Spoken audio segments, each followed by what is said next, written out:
بسم الله الرحمن الرحيم.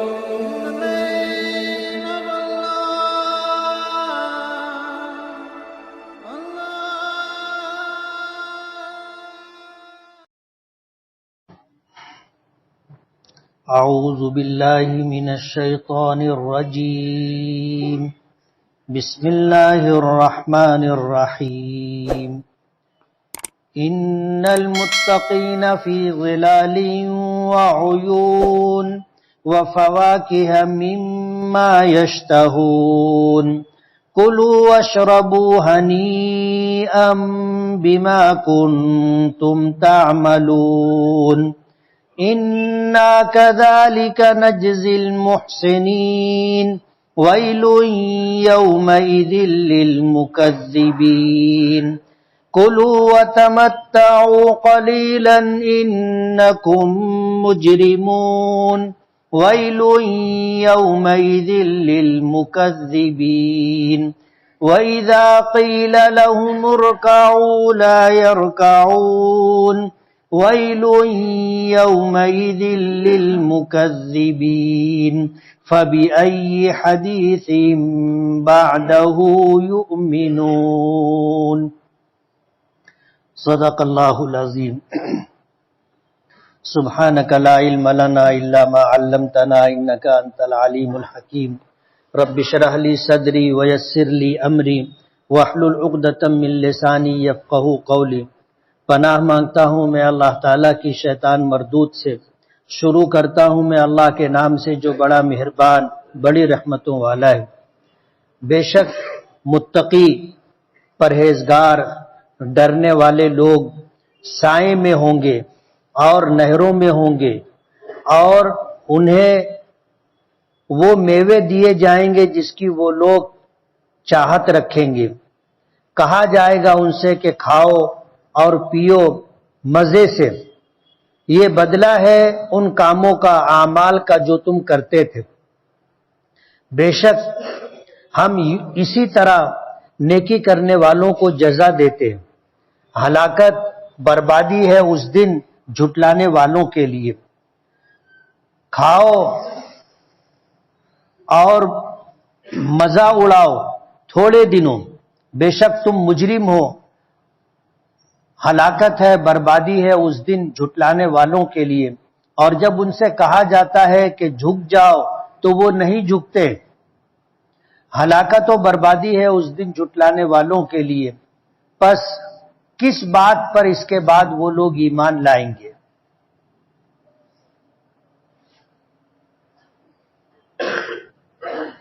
یہ سورہ مرسلات کا دوسرا رکوع ہے.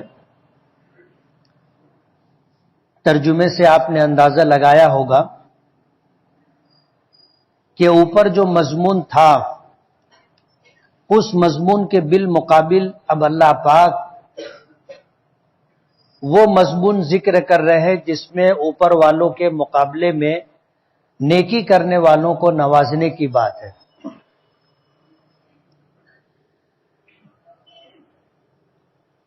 وہ لوگ جو اللہ سے ڈر کر کے زندگی گزارتے ہیں، متقین ڈرنے والے پرہیزگار لوگ، تقوی اختیار کرنے والے، ایسے لوگوں کے لیے آخرت میں کیا ہے، جنت میں کیا ہے؟ اللہ پاک نے فرمایا فی ظلال، یہ سائے میں ہوں گے. اوپر بھی ایک سایہ ذکر کیا گیا تھا جہنمیوں کے لیے کہ وہ دہکتی ہوئی آگ کا سایہ ہوگا اور اس سائے میں نہ ان کو ٹھنڈک ملے گی اور نہ کسی طرح کا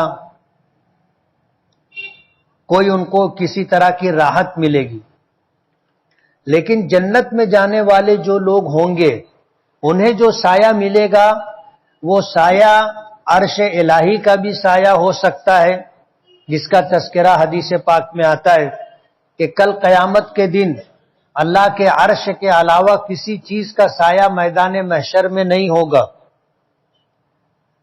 اللہ تعالیٰ ان لوگوں کو جن سے راضی ہوں گے، خوش ہوں گے، ان کو اپنے عرش کے سائے میں رکھیں گے. میدان محشر کے متعلق آتا ہے کہ دھوپ کی گرمی کی شدت ایسی ہوگی جیسے سورج سوا نیزے پر ہو، اور حدیث پاک میں آتا ہے کہ گنہگار اپنے گناہوں کے بقدر پسینے میں ڈوبے ہوئے ہوں گے. کسی کا پسینہ ٹخنے تک ہوگا، کسی کا پسینہ گھٹنے تک ہوگا، کسی کا پسینہ کمر تک ہوگا، اور کوئی ایسا بھی ہوگا جو اپنے پسینے میں غوطہ کھا رہا ہوگا. میدان محشر کا یہ حال ہوگا. اس دن اللہ کے عرش کے علاوہ کسی چیز کا سایہ نہیں ہوگا. اللہ تعالیٰ کچھ مخصوص لوگوں کو اپنے عرش کا سایہ عطا کریں گے. حدیث پاک میں آتا ہے کہ 7 قسم کے لوگ ہیں جن کو اللہ اپنے عرش کا سایہ عطا کریں گے. تو اس سے مراد عرش کا سایہ بھی ہو سکتا ہے، اور اسی طرح جنت میں جو سایہ دار پھلدار درخت ہوں گے ان کا سایہ بھی ہے. دنیا کا سایہ کتنی راحت دیتا ہے. آدمی دھوپ میں تپ رہا ہو اور دوپہر کا وقت ہو، ایسے وقت اگر کسی کو ٹھنڈا سایہ نصیب ہو جائے تو وہ تو خوش نصیب آدمی ہوتا ہے. کتنی بڑی راحت ہے اس کے لیے. فرمایا متقی پرہیزگار لوگوں کے لیے اس دن وہ سائے میں ہوں گے، وعیون اور چشموں میں ہوں گے، یعنی ایسے مقامات پر ہوں گے جن کے آس پاس چشمے بہ رہے ہوں گے، جاری پانی، صاف و شفاف چمکتا ہوا ٹھنڈا پانی، ایسی نہروں کے درمیان وہ لوگ ہوں گے.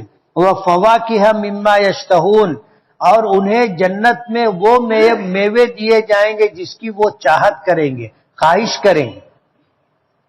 اس دنیا میں جیسے ریموٹ کنٹرول ہوتا ہے اور ریموٹ کنٹرول کے ذریعے سے آدمی صرف ایک بٹن دباتا ہے اور وہ کام ہو جاتا ہے. آج دنیا میں یہاں تک تو ہم لوگ آ گئے. جنت میں برین کنٹرول ہوگا، یعنی آدمی صرف وہ سوچے گا، چاہے گا اور وہ کام ہو جائے گا. ہم سمجھانے کے لیے یہی بات کہہ سکتے ہیں.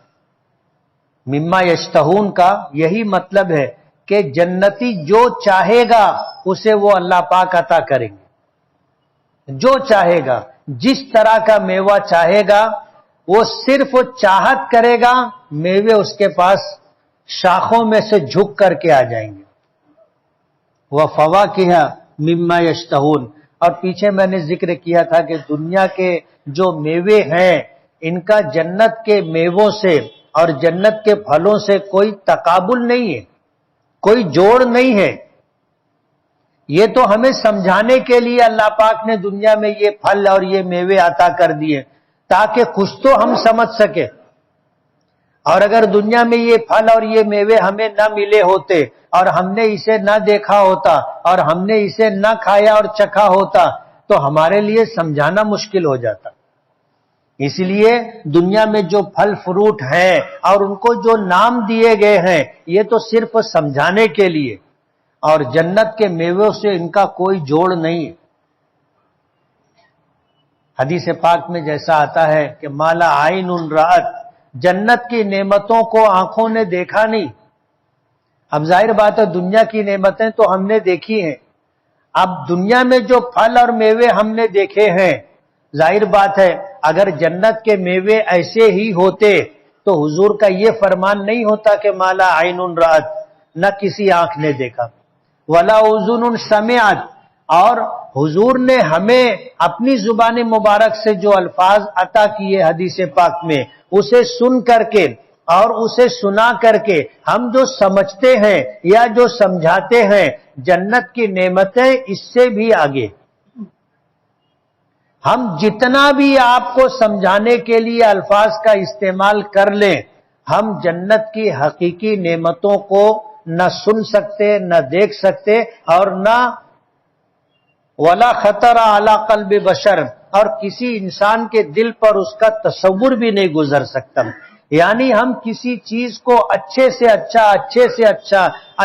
اچھا سوچ کر کے اس کی انتہا تک چلے جائیں تو جنت کی نعمت اس سے بھی اوپر ہوگی. تو جنت میں جنتیوں کو میوے ملیں گے، وہ میوے جس کو وہ چاہیں گے. کلوا وتمتعوا ہنیئا بما کنتم تعملون، اور جنتیوں کو کہا جائے گا کھاؤ اور پیو ہنیئا، مزہ لے کر کے، سیر ہو کر کے کھاؤ اور پیو. بما کنتم تعملون، اور جنت میں جا کر یہ ساری نعمتیں جو ملیں گی، یہ کیوں؟ بما کنتم تعملون، تم دنیا میں جو اعمال صالحہ کرتے تھے اس کا بدلہ ہے یہ جنت.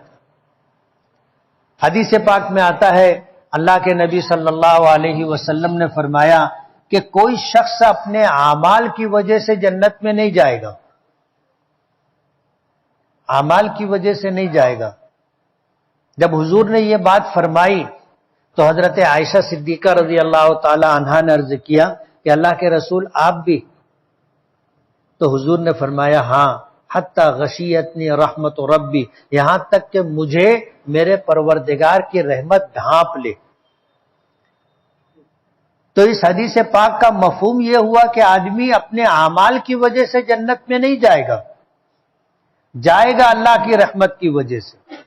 پھر یہ جو کہا گیا بما کنتم تعملون، ان نیک اعمال کے بدلے جو تم نے کیے تھے، اعمال صالحہ، نیک اعمال، اس کے بدلے میں مفسرین نے لکھا ہے کہ اللہ کی رحمت کو حاصل کرنے کے لیے یہ نیک اعمال ضروری ہے. جن کے پاس نیک اعمال ہوں گے وہ اللہ کی رحمت کے مستحق ہوں گے، اور جب اللہ کی رحمت انہیں مل جائے گی تو وہی رحمت ان کو جنت میں لے کر کے جائے گی. تو اللہ کی رحمت حاصل کرنے کے لیے آدمی کو نیک اعمال کرنے. اب اگر آدمی نیک اعمال نہ کرے اور اللہ کی رحمت چاہے کہ مجھے اللہ کی رحمت مل جائے، یہ ایسا ہی ہو گیا کہ آدمی زمین میں ہل چلائے اور زمین کو نرم کرے اور کھیتی کے لائق بنائے اور بیج نہ بوئے تو کیا اس کو کاشت ملے گی؟ کھیتی سے اسے کچھ حاصل ہوگا؟ یا اگر وہ گناہوں میں زندگی گزارے، جیسے زمین میں وہ ببول کے بیج بو دے تو اسے آم تو نہیں ملے گا. ظاہر بات ہے اگر ببول کے بیج بویا ہے تو اس کے حصے میں کانٹے دار درخت ہی آئیں گے. تو نیک اعمال نہ کر کے یا گناہوں کا ارتکاب کر کے آدمی یہ چاہے کہ مجھے اللہ کی رحمت نصیب ہو جائے تو ایسا نہیں. اللہ کی رحمت کے حصول کے لیے آدمی کو نیک اعمال کرنے ہوں گے، اور جب نیک اعمال کریں گے اور اللہ پاک اپنی رحمت سے انہیں نواز دے گا تو یہی رحمت انہیں جنت میں لے جانے کا سبب اور ذریعہ بنے گی. اِنَّا كَذَلِكَ نَجْزِي الْمُحْسِنِينَ، فرماتے ہیں اللہ پاک کہ ہم اسی طرح نیکی کرنے والوں کو جزا دیتے.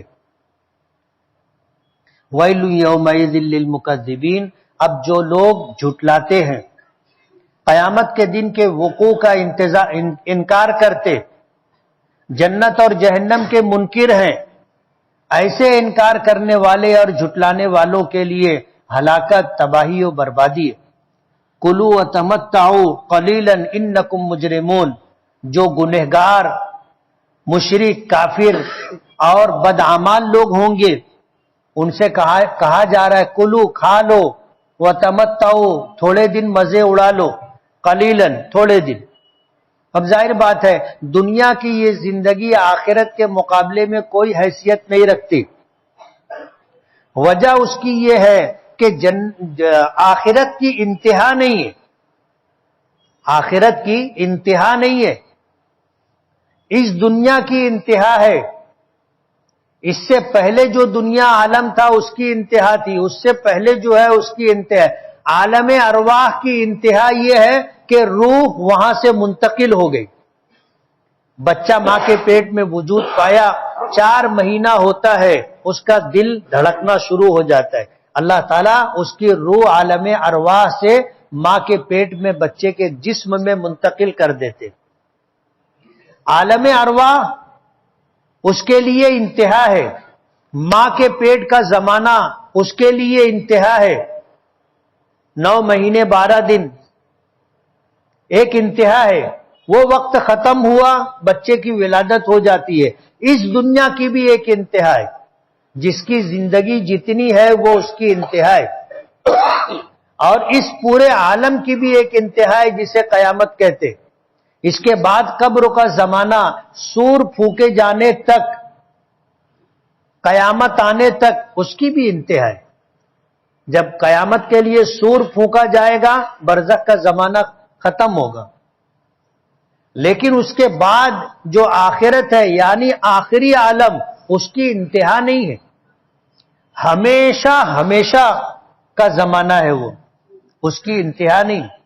اب جو آدمی ایمان کے ساتھ نیک اعمال کے ساتھ زندگی گزارا، دنیا میں مشقتیں اٹھا لی، خواہشات نفسانی کو دبا لیا، حرام سے اپنے آپ کو بچا لیا، حلال پر اکتفا اور قناعت کر لی، یہ زندگی ایسے بھی گزر جائے گی،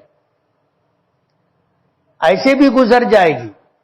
اور اگر ایمان نہیں قبول کیا، کفر اور شرک کے ساتھ زندگی گزاری، من مانی کھانا پینا پہننا اوڑھنا زندگی گزارنا من مانی اگر کیا تو بھی یہ وقت گزر جائے گا، ہمیشہ نہیں رہے گا۔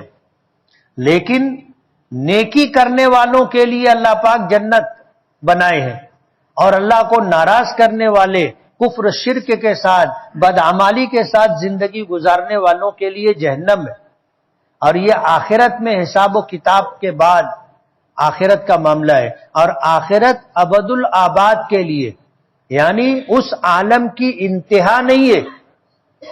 ایک مرتبہ جو جنت میں چلا گیا ہمیشہ ہمیشہ جنت میں رہے گا، اور جو جہنم میں گیا اگر اس کے پاس ایمان نہیں ہے تو وہ ہمیشہ ہمیشہ جہنم میں رہے گا، وہ زمانہ کبھی ختم نہیں ہوگا، اور کسی جنتی کو موت نہیں آئے گی، کسی جہنمی کو موت نہیں آئے گی۔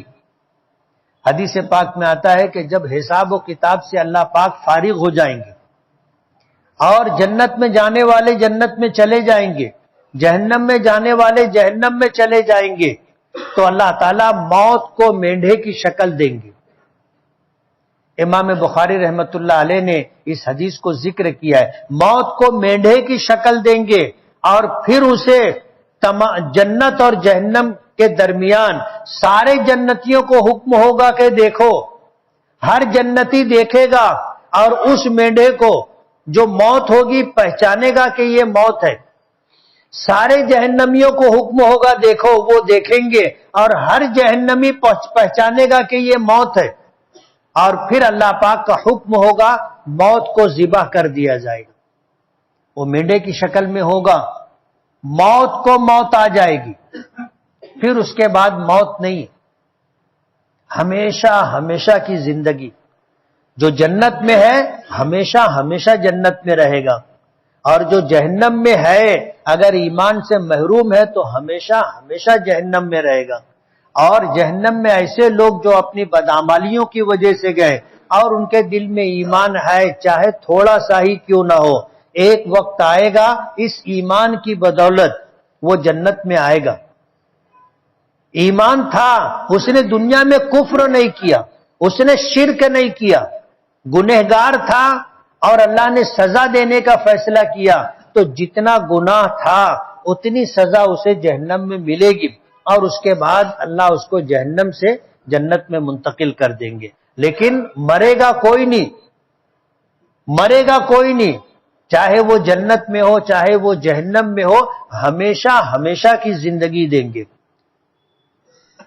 تو جو لوگ مجرم ہیں اس دنیا میں گنہگار ہیں، اللہ پاک کہہ رہے ہیں کھا لو، کلو کھا لو، وتمتعوا قلیلا، تھوڑے دن مزے اڑا لو، انکم مجرمون، بے شک تم مجرم ہو، تم گنہگار ہو۔ ویل یومئذ للمکذبین، اس دن ہلاکت و بربادی ہے جھٹلانے والوں کے لیے۔ وَإِذَا قِيلَ لَهُمُ ارْكَعُوا لَا يَرْكَعُونَ، جب ان سے کہا جاتا ہے کہ جھک جاؤ، رکوع کر لو، نماز پڑھ لو، تو وہ نماز نہیں پڑھتے۔ وہ جھکتے نہیں ہیں، جھکتے نہیں ہیں۔ مفسرین نے لکھا ہے کہ ارکعو سے مراد جب ان سے کہا جاتا ہے کہ نماز پڑھو تو نماز نہیں پڑھتے، ایک تو یہ تفسیر کی۔ بعض مفسرین نے تفسیر یہ کی کہ ارکعو کہ تم جھک جاؤ اللہ کے احکامات کے سامنے، اپنے آپ کو جھکا دو، مان لو، تابع دار ہو جاؤ، تو وہ ماننے سے انکار کرتے تھے۔ لا یرکعون، اللہ کے احکامات کو انہوں نے مانا نہیں، فروتنی اختیار نہیں کی، تابع داری کا راستہ اختیار نہیں کیا، اطاعت و فرما برداری نہیں کی۔ اور جب ان سے کہا جاتا ہے کہ جھک جاؤ تو جھکتے نہیں ہیں۔ وَيْلٌ يَوْمَئِذٍ لِّلْمُكَذِّبِينَ، اس دن خرابی ہے، بربادی ہے جھٹلانے والوں کے لیے۔ فَبِأَيِّ حَدِيثٍ بَعْدَهُ يُؤْمِنُونَ، فَبِأَيِّ حدیث، اس بات کے بعد کس بات پر ایمان لائیں گے؟ اب اس کے بعد کس بات پر ایمان لائیں گے؟ یہ اللہ کا کلام ہے قرآن کریم، اور اللہ تعالیٰ کے کلام سے بہتر کلام نہیں ہو سکتا کسی کا۔ حتیٰ کہ نبی کریم صلی اللہ علیہ وسلم کی زبان مبارک سے جو الفاظ نکلے وہ بھی من جانب اللہ تھے، وہ بھی من جانب اللہ تھے۔ اللہ نے دل میں بات ڈالی اور حضور نے اپنی زبان مبارک سے ان الفاظ کو ادا کیا، وہ الفاظ بھی اللہ کے کلام کی برابری نہیں کر سکتے۔ اللہ کا کلام کلاموں کا بادشاہ ہے، اللہ کی بات باتوں کی بادشاہ ہے۔ اگر اس قرآن کریم کی باتوں کو سن کر کے بھی اس پر وہ ایمان نہیں لاتے تو اب کس بات پر ایمان لائیں گے؟ قرآن کریم میں بعض آیات ایسی ہیں جن آیات کے متعلق آتا ہے کہ جب آدمی اس کو سنے تو اس کا جواب دے۔ جیسے قرآن کریم کی آیت ہے والضحیٰ کی الیس اللہ بأحکم الحاکمین، ایک سورت کا آخری آیت ہے، الیس اللہ بأحکم الحاکمین، کہ کیا اللہ تعالیٰ احکم الحاکمین نہیں ہے؟ تو جب یہ بات سنے تو ہمیں جواب میں کہنا چاہیے بلا، کیوں نہیں، انت احکم الحاکمین، بے شک آپ احکم الحاکمین۔ اسی طرح جب یہ ہے فَبِأَيِّ حَدِيثٍ بَعْدَهُ يُؤْمِنُونَ، اب اس کے بعد کس بات پر وہ ایمان لائیں گے؟ مفسرین نے لکھا ہے کہ اس کو سننے کے بعد کہنا چاہیے آمنا باللہ، آمنا باللہ وکتبہ، ہم اللہ پر اور اس کی کتابوں پر ایمان رکھتے ہیں، ایمان لائیں۔ آپ لوگ بھی کہو آمنا باللہ وکتبہ، ہم اللہ پر اور اس کی کتابوں پر ایمان لائیں۔ بظاہر یہ بہت چھوٹی سی بات ہے، چند سیکنڈ میں ہم نے کہہ لیا، لیکن یہ اللہ کی بات کا جواب ہے، اور اللہ کے یہاں یہ بات محفوظ ہو گئی، جمع ہو گئی، اور یہ کل قیامت کے دن ہم کو کام آئے گی۔ کل قیامت کے دن کام آئے گی کہ جب میرے اس بندے کے کانوں میں یہ آواز آئی تھی فَبِأَيِّ حَدِيثٍ بَعْدَهُ يُؤْمِنُونَ، اس بات کے بعد پھر کس بات پر یہ ایمان لائیں گے؟ تو ہم نے کہا کہ اللہ ہم تجھ پر اور تیری باتوں پر ایمان لائیں، تو کل قیامت کے دن ہمارا یہ کہا ہوا ہمیں کام آئے گا۔ تو قرآن کریم کی کچھ آیات ہے جس کا ہمیں جواب دینا چاہیے، اور ہم نے اس بات کو سن کر کے جواب دیا کہ ہم اللہ پر اور اس کی باتوں پر ایمان رکھتے، اور انشاءاللہ کل قیامت کے دن ہمارا یہ جواب ہمارے کام آئے گا۔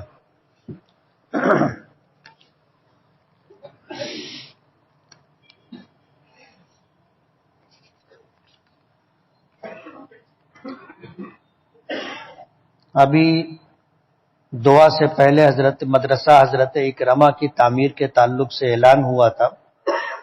ہمارے شہر میں الحمدللہ مسجدوں میں مکتب چلتے ہیں، اور بعض مساجد ایسی ہیں کہ طلبہ کی کثرت کی وجہ سے مسجد میں تعلیم کے ساتھ ساتھ مکتب کے ساتھ ساتھ ان کو الگ سے انتظام کرنا پڑا، انہی میں سے یہ مدرسہ اکرمہ بھی ہے۔ ایک پلاٹ خریدا گیا تھا، الحمدللہ اس کی قیمت ادا کی جا چکی، اب اس پر تعمیری کام چل رہا ہے اور سلیب تک کام پہنچ چکا ہے، سلیب پڑے گا، اس کے بعد اوپر بھی تعمیر ہوگی۔ آج جو ہم اس کی تعمیر میں دیں گے اور جو بچے اس میں پڑھ رہے ہیں اور جو بچے آگے پڑھتے رہیں گے، ہم رہیں نہ رہیں، ہمارا دیا ہوا یہ پیسہ صدقہ جاریہ ہوگا۔ جب تک اس میں پڑھنے پڑھانے کا سلسلہ رہے گا ہمیں اجر و ثواب ملتا رہے گا۔ اس لیے گزارش ہے کہ ہم سے جو بن سکے دیں۔ آج کے مسلمانوں کے حالات کے اعتبار سے وتر میں دعائے قنوت کے بجائے قنوت نازلہ پڑھے تو کیسا ہے؟ پڑھ سکتے ہیں۔ میں نے سنا ہے کہ حفظ قرآن بھلانے سے آخرت میں دابینہ اٹھایا جائے گا، تو سوال یہ ہے کہ حفظ قرآن بھلانے سے مراد قرآن کا کچھ حصہ بھلانا ہے یا پورا قرآن پاک؟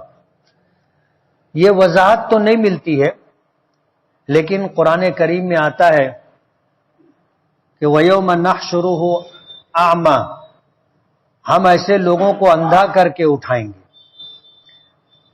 اس لیے کہ ان لوگوں نے بھلا دیا تھا۔ وہ کہیں گے کہ لما حشرتنی اعمی، لما حشرتنی اعمی، کہ اللہ آپ نے ہمیں اندھا کر کے کیوں اٹھایا؟ تو اللہ پاک جواب دیں گے کہ تم نے ہمارے کلام کو بھلا دیا تھا۔ اب بھلانے سے کیا مراد ہے؟ مفسرین کے مختلف اقوال ہے اس میں۔ ابھی جو سوال کیا گیا کہ پورا قرآن پاک بھلا دینا یا پورا قرآن پاک نہیں بھلایا، نہیں بھولا، کچھ بھول گیا کچھ یاد ہے، یا بھلانے سے یہ مراد ہے کہ آدمی نے سنا اللہ کے احکامات کو سنا لیکن عمل نہیں کیا، نظر انداز کیا، یہ بھی اس میں شامل ہو سکتا ہے۔ اس لیے وضاحت تو نہیں ملتی، لیکن یہ کہ اللہ نے جب یہ نعمت عطا کی ہے حفظ قرآن پاک کی، تو اس نعمت کو باقی رکھنے کی جد و جہد اور کوشش کرنا چاہیے۔ وجہ اس کی یہ ہے کہ یہ اتنا بڑا عمل ہے کہ آدمی اگر حافظ قرآن بن گیا تو خود تو جنت میں جائے گا، بلند درجہ پائے گا، لیکن اللہ پاک اس کی سفارش پر 10 جہنمیوں کو جنت عطا کریں گے۔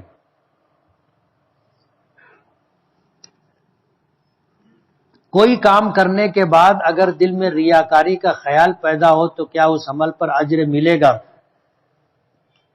ہمارے بڑے کہتے ہیں کہ کام شروع کرنے سے پہلے نیت کا جائزہ لے لینا چاہیے کہ میں یہ کام کر رہا ہوں تو میری نیت کیا ہے۔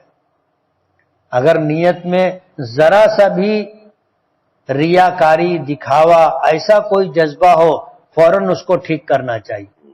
عمل شروع کر دیا تو دوران عمل بھی اپنی نیت کو دیکھتا رہے، سمجھتا رہے، اگر ایسا کچھ ہو تو اس کو ٹھیک کرے۔ عمل ختم ہو جانے کے بعد پھر اگر اس طرح کا خیال آئے تو اس کو بھی دل سے نکال دینا چاہیے۔ دکھاوا، ریاکاری کسی درجے میں نہیں ہونی چاہیے۔ بعض لوگ رات میں تہجد پڑھتے ہیں، دن میں اس کا تذکرہ کرتے، تہجد پڑھی کوئی دیکھا نہیں تھا، صبح اٹھتے ہیں تو آدمی کسی نہ کسی بہانے سے تذکرہ کرتے، میں جلدی سو گیا تھا، 4 بجے آنکھ کھل گئی تھی، پھر میں اٹھا، جیسے روز تہجد پڑھتا ہوں پھر میں تہجد پڑھا۔ اب ظاہر بات ہے اس بات کے تذکرے کی کوئی ضرورت نہیں تھی، لیکن اگر اس نے اس بات کا تذکرہ کیا ہے تو ظاہر بات ہے اس کی نیت کچھ نہ کچھ تو ہوگی۔ اگر اس کی نیت یہ تھی کہ اس کو معلوم ہو جائے کہ میں تہجد پڑھتا ہوں، تو یہ شہرت ہے کہ آدمی اپنی شہرت چاہتا ہے، لوگ کہیں کہ یہ تہجد گزار ہے۔ کل قیامت کے دن اللہ پاک کے یہاں جب پہنچے گا اور اس پر بجائے اجر و ثواب کے سزا دینے کی بات ہوگی تو وہ کہے گا کہ اللہ میں نے تہجد پڑھی تھی، تو اللہ پاک کہیں گے من سمع اللہ بہ، جو آدمی اپنی تعریف سننے کے لیے کوئی نیکی کرتا ہے اللہ پاک دنیا میں اس کی تعریف کروا دیتے۔ اب جس بندے کو آپ نے بتایا وہ کہیں بول دے گا کہ فلاں شخص تہجد گزار ہے، اب دونوں برابر ہو گیا، اجر و ثواب سب ختم۔ وہ اپنی شہرت چاہتا تھا، اللہ مشہور کر دیں گے، وہ اپنی تعریف سننا چاہتا تھا، اللہ تعریف کروا دیں گے، بس بات ختم، آخرت میں کوئی اجر نہیں۔ میں جاب کے لیے بہت پریشان ہوں، دعا کی درخواست ہے، کچھ وظیفہ بتایا، استغفار پڑھیے، انشاءاللہ اللہ کوئی بھلا فیصلہ فرمائیں گے۔ زید کے 5 بھائی ہیں جن کی رہائش الگ الگ ہے۔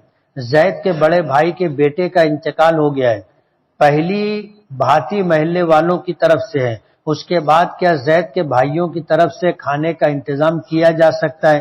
کیا جا سکتا ہے، اس میں کوئی پابندی نہیں ہے، کوئی پابندی نہیں ہے کہ بھاتی خاندان کے باہر کے لوگ دیں یا بھاتی بھائی بہنوں کے علاوہ کوئی دے، ایسا کچھ بھی نہیں۔ بھاتی اصل میں ایک ہمدردی اور خیرخواہی کی بات ہے کہ جن لوگوں کو غم ہے، ظاہر بات ہے وہ غمزدہ ہیں تو انہیں کھانے پینے کا ہوش نہیں رہے گا، ایسے لوگوں کو کھلانا پلانا بھاتی کہلاتا ہے۔ اور ہمارے ہاں میت ہوتی ہے تو کھانا کھلا دیتے ہیں۔ اگر کوئی حادثہ ہو جائے، جانی نقصان نہیں ہوا، مالی نقصان ہو گیا، آدمی کو اس میں بھی صدمہ اور دکھ ہوتا ہے، اس موقع پر بھی اس کو کھلانے پلانے کا اہتمام کرنا چاہیے۔ اب ہمارے یہاں تو بھاتی ایسی ہو گئی ہے کہ 2 پائلی 3 پائلی 4 پائلی 5 پائلی پکتا ہے، یہ درست نہیں۔ اب ظاہر بات ہے جن لوگوں کو کھانا کھلایا جا رہا ہے سبھی کو غم ہو ایسا نہیں ہے، جن کو غم ہوتا ہے وہ بھاتی پک کے آتی تو بھی نہیں کھاتے، ان کو کھلانا پڑتا ہے کہ تھوڑا سا کھا لو، 2-4 لقمہ کھا لو۔ بھاتی ایسے لوگوں کے لیے فقہا نے لکھا ہے کہ مرنے والے کا کھانا جس چولہے پر پکتا تھا اس چولہے پر پکے ہوئے کھانے کو کون کون کھاتا تھا، ان کے لیے بھاتی۔ سمجھ رہے ہو؟ جس گھر میں میت ہوئی ہے اس گھر والوں کے لیے بھاتی ہے، مزید اس میں گنجائش صرف اتنی ہے کہ جن کو غم ہے، جیسے بیٹی ہے اس کا نکاح ہو گیا وہ اپنے گھر ہے، لیکن باپ کا انتقال ہوا، ماں کا انتقال ہوا، اب وہ آئی ہے تو ظاہر بات ہے اس کو غم ہے، ایسے لوگ بھاتی کھائیں گے۔ اب ہمارے یہاں تو یہ ہو گیا کہ بھاتی 2-5 پائلی پک کے آتی ہے اور گلی میں بلا بلا کے کھلایا جاتا ہے کہ چچا تم بھی آ جاؤ، بھیا تم بھی آ جاؤ، بھائی تے بھی آ جا۔ اگر کوئی اس طرح بلائے تو نہیں کھانا چاہیے، سمجھ رہے ہو؟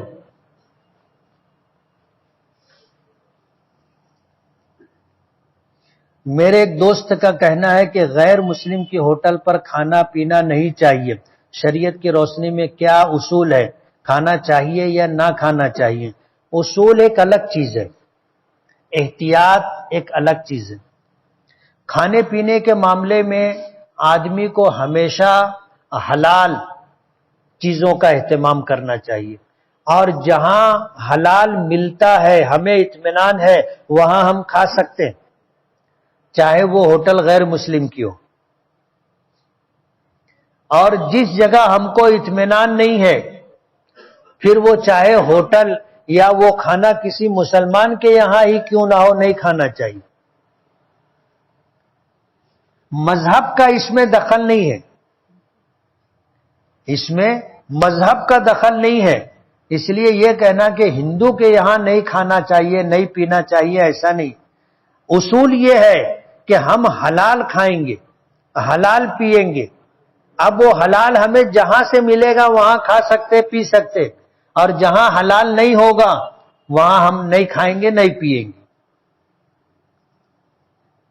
بہت سارے علماء حفاظ و قراء، کوئی لوم چلا رہا ہے، کوئی میتھا گیری کر رہا ہے، کوئی منیجری کر رہا ہے، ان لوگوں کو کب موقع ملے گا مسجدوں میں امامت کرنے کا؟ مفتی صاحب ان کے بارے میں آپ کچھ کرو۔ تو میرا تو یہی کہنا ہے کہ پرانے لوگوں کو بولو اب بس کرو، ان کو موقع دو، نئے لوگوں کو۔ اب ظاہر بات ہے عالم حافظ اور قاری بننا اس کا یہ مقصد نہیں ہے کہ ہم امامت کریں گے، اس کا یہ مقصد نہیں ہے کہ ہم تراویح سنائیں گے. یہ ایک ذمہ داری ہے اپنے مذہب کی حفاظت کے لیے. اللہ نے جو دین ہمیں عطا کیا ہے اس دین کی حفاظت و صیانت کے لیے علماء کا، حفاظ کا، قراء کا، قاضی کا، مفتی کا ہونا ضروری ہے. لیکن ایسا ضروری نہیں ہے کہ ہر مفتی کو دارالافتاء ملے، ہر عالم کو پڑھانے کا موقع ملے، ہر حافظ اور عالم کو امامت کے لیے مسجد ملے. ایسا ضروری نہیں. مل جائے اللہ کا بہت بڑا انعام. رہی دوسری بات کہ جو لوگ پرانے ہو گئے ہیں انہیں نئے لوگوں کو موقع دینا چاہیے، اس بات سے میں اتفاق رکھتا ہوں. یہی وجہ ہے کہ میں نے تراویح کے لیے اپنے ساتھ دوسرے لوگوں کو شامل کیا، ورنہ پہلے اپنے مالیگاؤں میں ایک ہی حافظ پڑھاتا تھا میں، اور وہی جو پرانا ہے وہی پڑھاتا تھا. وہ ایسا سمجھتا تھا کہ میرا حق ہے میں ہی پڑھاؤں گا. لیکن یہ ہوا کہ بھائی 1 سے 2، 2 سے 3 لوگوں کو موقع دو. تو میں نے موقع دیا اور میں ریٹائرمنٹ بھی لینا چاہتا، لیکن میرے مصلی لوگ ریٹائرمنٹ دے نہیں رہے. ذمہ دار لوگ بھی کہتے ہیں کہ چاہے 2 ہی رکعت پڑھاؤ مگر پڑھاؤ. بارات میں پٹاخہ پھوڑنا کیسا ہے؟ ناجائز ہے. یہ روپیے پیسے کو آگ لگانے کے مترادف ہے. حاصل کچھ نہیں، صرف ایک آواز پیدا ہوتی ہے بس. ملتا کیا ہے؟ ایسا بھی نہیں ہے جو کہ بہت سریلی آواز رہتی ہے، ایسا بھی نہیں ہے. بلکہ بچے ڈر جاتے، عورتیں ڈر جاتی، جانور بدک کے بھاگنے لگ جاتے. ناخن کاٹ کر کہاں پھینکنا چاہیے؟ ناخن اور بال جو اپنے جسم کا ایک حصہ ہے، جب اسے کاٹا جائے تو اس کو دفن کرنا چاہیے. اس کو جمع کرو اور قبرستان میں کسی پھٹی قبر میں لے جا کے ڈال دو. بچے پٹاخہ لا کر پھوڑتے ہیں تو ماں باپ منع نہیں کرتے تو کیا ماں باپ گنہگار ہوں گے؟ ماں باپ کی ذمہ داری ہے اپنے بچوں کی تعلیم و تربیت. اگر بچے یہ حرکت کرتے ہیں تو ماں باپ کو منع کرنا چاہیے. اگر ماں باپ نے معلومات ہونے کے باوجود منع نہیں کیا تو پوچھ ہوگی کل قیامت کے دن. بغل کا بال نوچنا سنت ہے، یہ معلوم ہوتے ہوئے بھی اگر بغل کا بال کاٹا جائے تو گنہگار ہوگا؟ گنہگار نہیں ہوگا. بال نوچنے سے بعض لوگوں کو تکلیف ہوتی ہے جو برداشت نہیں کر سکتے تو وہ کاٹ سکتے. میرا قد بہت چھوٹا ہے، میرے دوست میرا مذاق اڑاتے ہیں. قد بڑھے اس کے لیے کوئی وظیفہ؟ دعا کرو اللہ تعالیٰ سے. اللہ تعالیٰ کے ناموں میں سے ایک نام ہے کبیر، الکبیر، اور اسی طرح المتعالی. اس کو پڑھنا چاہیے، یا کبیرو یا کبیرو یا کبیرو یا متعالی یا متعالی پڑھنا چاہیے، انشاءاللہ قد بڑھے. میرے چہرے پر بہت بال ہے اور کم عمری ہے، کوئی وظیفہ بتائے جس کی وجہ سے چہرے کے غیر ضروری بال ختم ہو جائیں. چہرے پر بال تو بہرحال داڑھی کا ہوتا ہے، اور اگر زائد بال ہے تو مردوں کو اس سے پریشان نہیں ہونا چاہیے، رکھنا چاہیے. میں نے مشت زنی کی ہے، میں شادی اور لڑکی کے قابل ہو جاؤں، اس بارے میں رہنمائی فرمائیں. علاج کرواؤ.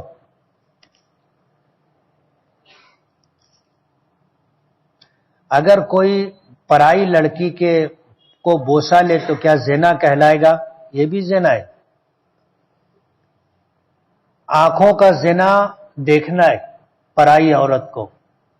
زبان کا زنا پرائی عورت سے بات کرنا ہے شہوت کے ساتھ بلا ضرورت. کان کا زنا شہوت کے ساتھ پرائی عورت کی بات سننا ہے. ہاتھ کا زنا اس کو چھونا ہے. ہونٹوں کا زنا اس کو بوسہ دینا ہے. پیروں کا زنا اس کی طرف چل کے جانا ہے. اور جو زنا ہے وہ تو زنا ہے ہی. قرآن شریف کی ایک آیت ہے کہ ناپاک مرد ناپاک عورتوں کے لیے اور پاک مرد پاک عورتوں کے لیے تو اگر کوئی شخص سے زنا ہو جائے اور وہ توبہ کر لے تو وہ پاک مانا جائے گا یا ناپاک؟ پاک مانا جائے گا۔ اگر اس نے سچی توبہ کر لی ہے تو پاک مانا جائے گا۔ میرا ایک دوست موبائل پر ڈیجیٹل انسانی ڈیزائن ٹی شرٹ پر بناتا ہے اور کوئی گاہک اسے موبائل سے خریدتا ہے تو کمپنی اسے ڈیزائن چھاپ کر دیتی ہے، تو کیا اس جیسی ڈیزائن بنا سکتے ہیں؟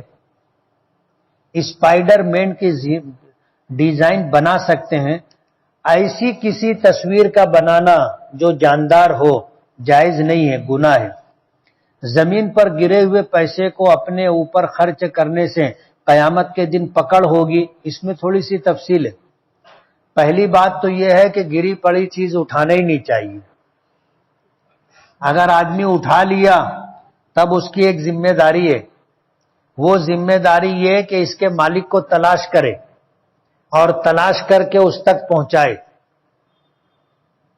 تلاش کر کے اس تک پہنچائے۔ تو کیوں یہ ذمہ داری لینے کا؟ لیکن اگر آدمی اٹھا لیا اب ذمہ دار ہو گیا، تب اسے چاہیے کہ اخبار میں اعلان دے یا بورڈ پر لکھے یا اعلان کرنے والوں سے اعلان کروائے کہ بھائی مجھے پیسہ ملا ہے، روپیہ ملا ہے فلاں مقام پر، جس کسی بھائی کا ہو وہ نشانی بتا کر کے علامت تعداد بتا کر لے جائے، اور پھر وہ چیز جو ملی ہے وہ کتنی قیمتی ہے یہ دیکھا جائے گا۔ ظاہر بات ہے اگر 10 پیسہ ہے تو کوئی اس کو جس کا گر گیا ہے وہ بھی ڈھونڈنے نہیں آئے گا۔ چھوٹی رقم ہوتی ہے آدمی ڈھونڈنے نہیں نکلتا، لیکن بڑی رقم ہو، زیور ہو، قیمتی سامان ہو تو لوگ تلاش کرتے ہیں۔ تو ایسا سامان جتنے دنوں تک تلاش کیا جا سکتا ہے اتنے دنوں تک اسے سنبھال کر رکھنا اپنی ذمہ داری ہے، اور اعلان کرنا کروانا اپنی ذمہ داری ہے۔ جب اتنا زمانہ گزر گیا تو اب اس کے بعد یہ اٹھانے والا دیکھا جائے گا کہ وہ کیسا ہے، غریب ہے یا امیر ہے۔ اگر وہ غریب ہے، مستحق کے زکوٰۃ ہے، مستحق کے صدقہ ہے، تو وہ یہ رقم خود بھی استعمال کر سکتا ہے، اور اگر وہ مستحق کے صدقہ و زکوٰۃ نہیں ہے تو پھر یہ رقم کسی مستحق اور کسی غریب کو صدقے کی نیت سے دینا ضروری ہے۔ کسی سے مصافحہ کرنے کے بعد ہاتھ کو سینے سے لگانا کیسا ہے؟ نبی کریم صلی اللہ علیہ وسلم اور صحابہ کرام سے یہ ثابت نہیں ہے۔ اگر کوئی اس کو ضروری سمجھتا ہو تو یہ ایک نئی بات ہے، دین میں نئی ایجاد ہے، اور اگر کوئی ضروری نہیں سمجھتا تو لگا بھی سکتے ہیں۔ پچھلے ہفتے ہمارے شہر میں مسلکی تنازع چل رہا تھا۔ مفتی صاحب آپ نے اور شہر کے سنجیدہ افراد نے مناظرہ کرنے کو منع کیا، اور شہر کے لوگ مناظرہ نہ کرنے کے لیے تیار بھی ہو گئے، لیکن آپ نے امین القادری صاحب کے بیان کی مخالفت اور مذمت کیوں نہیں کی؟ یہ آدمی کی اپنی رائے ہے، ضروری نہیں ہے کہ آدمی معاملہ بڑھائے۔ میں معاملہ بڑھانا نہیں چاہتا تھا، اس کے عواقب، اس کے نتائج سے عام لوگ واقف نہیں ہیں۔ بڑی مشکل سے آج ہندوستان میں مسلکی تنازع نرم ہو گیا ہے، اور لوگ ایک دوسرے سے تعلقات، سلام دعا سب کچھ رکھنے لگے ہیں، حتیٰ کہ ایک دوسرے کے یہاں رشتہ داری بھی ہونے لگی ہے۔ ماضی میں ایسا تھا کہ اس میں شدت تھی اور لوگ رشتہ ناتا بھی نہیں کرتے تھے، بلکہ بسا اوقات اس کی وجہ سے گھر بگڑ جاتا تھا۔ اگر یہ شدت پیدا کی جاتی تو ظاہر بات ہے اس کا جو نتیجہ ہوتا، نہ جانے کتنی بچیوں کے گھر اجڑ جاتے۔ چکلس لینے والوں کو چکلس مل جاتی، لیکن جن کو بھگتنا پڑتا ان کا کیا ہوتا؟ اب آپ چاہتے ہیں کہ امین القادری کو میں بھی برا بھلا بولوں، تو ظاہر بات ہے معاملہ ختم ہونے کے بجائے بڑھتا، اور کچھ لوگ چاہتے تھے معاملہ بڑھانا، اور پلاننگ کے ساتھ یہ کیا جا رہا تھا۔ اس لیے سنجیدہ علماء اور ذمہ داروں کا تقاضا یہ تھا، بہت سارے لوگوں کے فون آئے اور ان کا یہی کہنا تھا کہ اس کو ہوا نہیں ملنی چاہیے، تو میں نے اپنے بس بھر کوشش کی اور اللہ کا بہت بڑا کرم ہے کہ اس مصیبت سے اللہ نے ہم لوگوں کو بچا لیا۔ حضور کی اونٹنی کا نام عذبہ تھا۔ عذبہ کے کیا معنی؟ عذبہ کے معنی مضبوطی کے آتے، عذبہ طاقتور، مضبوط۔ حضور کی یہ اونٹنی بہت طاقتور تھی، اس لیے حضور نے اس کا نام عذبہ رکھا تھا۔ اپنی بچی کا نام رکھنا چاہے تو رکھ سکتے ہیں۔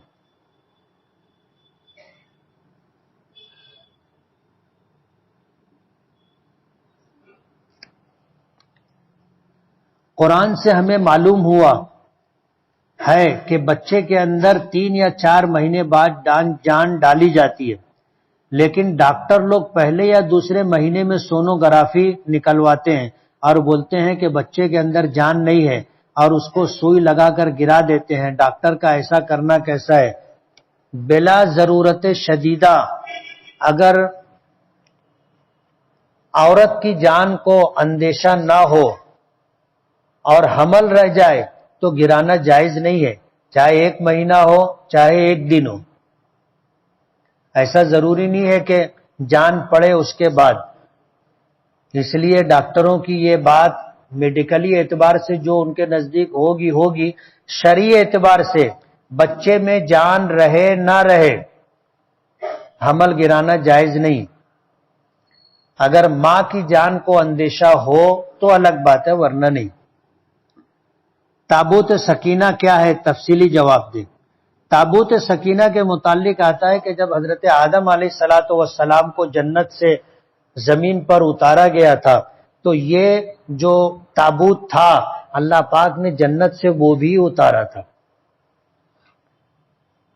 یہ حضرت آدم علیہ السلام کے پاس رہا اور پھر انبیاء کرام کو منتقل ہوتا رہا، حتیٰ کہ حضرت موسیٰ علیہ السلام تک آیا اور پھر تابوت سکینہ گم ہو گیا۔ کرسی پر بیٹھ کر نماز پڑھنے والے حضرات کو اکثر دیکھا گیا کہ امام صاحب سے پہلے ہی رکوع سجدہ کر لیتے ہیں۔ کیا ایسا کرنا درست ہے؟ آدمی کرسی پہ بیٹھے یا کھڑے ہو کر کے نماز پڑھے، امام سے پہلے رکوع سجدہ نہیں کر سکتے، ورنہ یہ تو امام سے بھی آگے بڑھنا ہو گیا۔ اور ایسی صورت میں اگر امام سے پہلے کوئی رکوع میں چلا گیا یا امام سے پہلے کوئی سجدے میں چلا گیا اور امام بعد میں سجدے میں آیا اور دونوں کا سجدے میں اگر ایک ساتھ رہنا مطابقت نہیں ہوئی تو اس آدمی کی نماز نہیں ہوگی۔ اور اگر یہ شخص پہلے چلا گیا بعد میں امام آیا لیکن دونوں نے رکوع کا زمانہ پا لیا، ایک ساتھ دونوں کا رکوع ہو گیا تو نماز تو ہو جائے گی، لیکن اس آدمی کے لیے وعید ہے۔ حدیث پاک میں آتا ہے اللہ کے رسول فرماتے ہیں اسے ڈر نہیں لگتا کیا کہ اللہ تعالیٰ اس کے سر کو گدھے کا سر بنا دے۔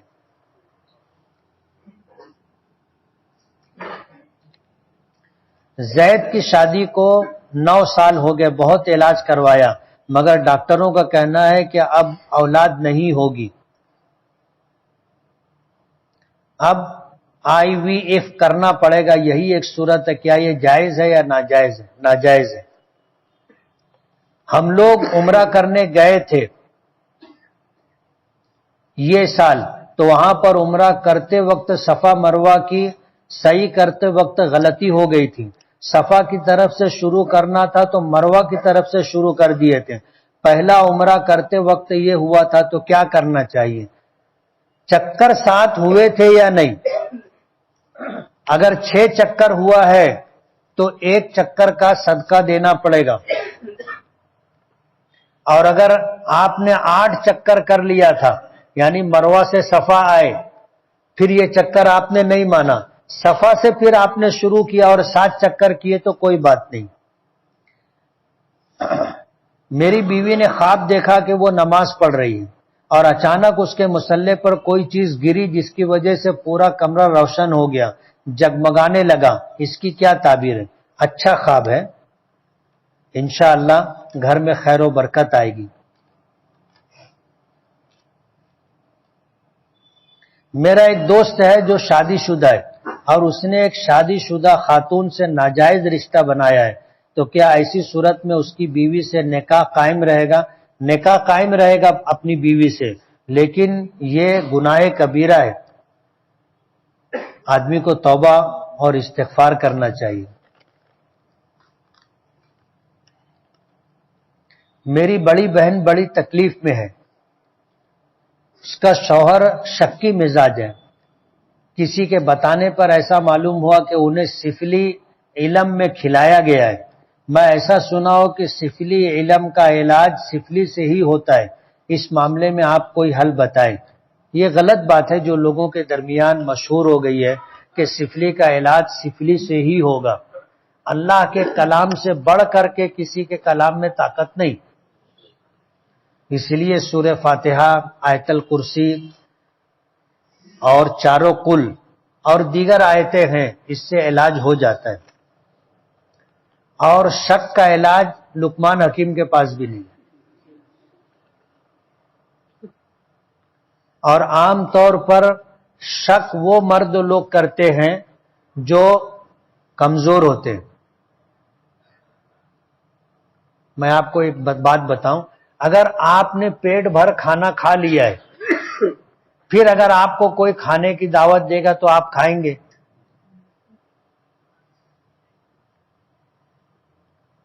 آپ اپنی بیوی کی ضرورت پوری کر دو، وہ کسی کی طرف نظر اٹھا کر کے نہیں دیکھے گی،